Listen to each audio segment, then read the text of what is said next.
নমস্কাৰ কৃষক মণ্ডল, Biswanath agri farm YouTube চেনেলত আপোনালোকক পুনৰবাৰলৈ স্বাগতম জনাইছোঁ। আজি হ'ল জুনৰ 22 তাৰিখ আৰু এতিয়া মই বৰ্তমান উপস্থিত আছোঁ মোৰ বগৰী বাৰীখনত। বগৰী গছত যদি আপোনালোকে কণ্ডিশ্যন চাই খুব ধুনীয়া হৈছে, প্ৰায় 5 ফুটৰ পৰা 6 ফুট হাইট ইতিমধ্যে লৈছে, কিয়নো আমি ইয়াত কৰিছিলোঁ কাটিং। প্ৰায় দুমাহ পূৰ্বে আমি গছবিলাক সম্পূৰ্ণ কাটিং কৰিছিলোঁ। কাটিং কৰাৰ পিছত আমি প্ৰায় এমাহমান এৰি দিছিলোঁ, যাতে বৰষুণ জাক অহাৰ পিছত ইয়াৰ পোখাবিলাক অহা আৰম্ভ হয়। পোখা অহাৰ পিছত আমি চাওক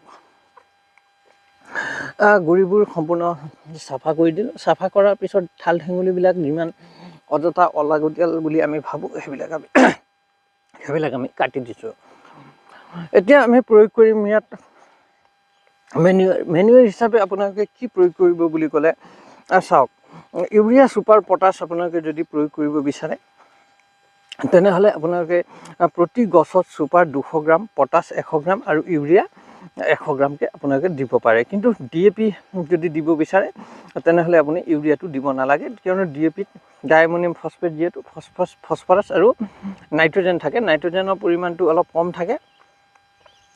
সেইকাৰণে আপোনালোকে DAP যদি দিম বুলি ভাবে তেনেহ'লে প্ৰতিজোপা গছত আপোনালোকে 200 গ্ৰাম DAP আৰু 200 গ্ৰাম পটাছ যদি দিয়ে, আপোনাৰ 3 বছৰীয়া বা 4 বছৰীয়া গছ আছে তেতিয়া আপোনাৰ ছাফিচিয়েণ্ট হৈ যায়। তাৰ লগত আপোনালোকে দিব লাগিব বৰাক্স অৰ্থাৎ বৰণ আৰু কেলছিয়াম, জিংক আৰু মেগনেছিয়াম। এই যদি 4টা বস্তু আপোনালোকে দিব পাৰে গছত, তেতিয়া কি হয়, গছটো খুব ধুনীয়াকৈ বাঢ়ি উঠিব আৰু আপোনাৰ ফলনৰ ক্ষেত্ৰতো যথেষ্ট সহায় কৰিব পিছলৈ। চাওক গছবিলাকৰ আপুনি কিমান ধুনীয়া কালাৰ হৈ উঠিছে, পাতবিলাকো কিমান চাফা, কিমান স্পষ্ট চাওক, আৰু যিবিলাক পোখা আহি আছে নতুন নতুন সেইবিলাকো কিমান ধুনীয়াকৈ উঠি আহিছে, কাৰণ আমি ইয়াত প্ৰয়োগ কৰিছোঁ জৈৱিক সাৰ। আমি ইয়াত হাল যেতিয়া চাহ কৰিছিলোঁ, প্ৰথম চাহ কৰি পেলাই কেইদিনমান মাটিডৰা শুকাব দিলোঁ। তাৰপিছত পুনৰ আমি ব্ৰইলাৰ গোবৰ আৰু গৰু গোবৰ দুটা মিক্স কৰি পেলাই প্ৰায় 2 ট্ৰেক্টৰ প্ৰতি বিঘাকৈ আমি ইয়াত প্ৰয়োগ কৰিলোঁ। আৰু তাৰপিছত আমি কেইদিনমান পিছত ইয়াক হাৰ্ড প্ৰুনিং কৰিলোঁ।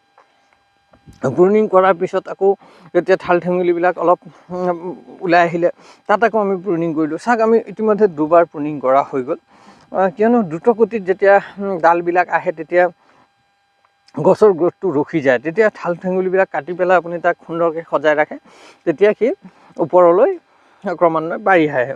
এতিয়া যদি আপুনি সাৰ দিব বিচাৰে তেতিয়া আপুনি যিহেতু বৰষুণ দি আছে এইকেইদিন, বৰষুণটো ৰখিবলৈ দিয়ক, অলপ মাটিটো শুকাবলৈ দিয়ক। একেবাৰে জেকা মাটিটো আপোনালোকে সাৰ প্ৰয়োগ নকৰিব আৰু একেবাৰে শুকান মাটিটো সাৰ প্ৰয়োগ কৰিব নালাগে। যদি শুকান মাটিত সাৰ প্ৰয়োগ কৰাৰ পিছত যদি বৰষুণ জাক পাই যায় তেতিয়া কিন্তু সাৰে প্ৰপাৰলি কাম কৰা দেখা যায়। আমি প্ৰায় এসপ্তাহ আগতে ইয়াত সাৰ দিছিলোঁ আৰু সাৰ দিয়াৰ ফলত এতিয়া চাওক আমাৰ গছবিলাক কিমান ধুনীয়া হৈ উঠিছে। প্ৰতিজোপা গছ যদি চাই, প্ৰতিজোপা গছে আমাৰ সুস্থ সবল আৰু নিৰোগী হৈ আছে। কিছুমান ডালত ধৰক আগৰ অংশবিলাক এইটো চাওক ভাঙি গৈছিলে, ভাঙি যোৱাৰ ফলত চাওক ইয়াত কেনেধৰণে আকৌ ব্ৰাঞ্চ মেলিছে। মানে যিকোনো গছৰ যদি আগ আপুনি ভাঙি দিয়ে তেতিয়া কি হয়, এই ব্ৰাঞ্চ মেলে। আপোনাৰ যদি গছ একেবাৰে পাতল হৈ আছে তেনেহ'লে কি কৰিব, আপোনালোকে আগবিলাক কাটি দিব, তেতিয়া আপোনাৰ গছটো বিয়পি যাব। আৰু যদি গছৰ ঠাল ঠেঙুলিবিলাক বেছি হৈছে আপোনালোকে কেইটামান কাটি দিব। ফলিঅ'ৰ স্প্ৰে হিচাপে ইয়াত আমি ৰগৰ আৰু চাফ ব্যৱহাৰ কৰি আছোঁ। আপোনালোকে ৰগৰ আৰু চাফ ব্যৱহাৰ কৰিব পাৰে। যদি NPK আপোনালোকে ফলিঅ'ৰ স্প্ৰে কৰিব বিচাৰে তেনেহ'লে 19-19-19 বা 20-20-20 যিটো NPK পায় সেইটো আপোনালোকে ইয়াত প্ৰয়োগ কৰিব পাৰে।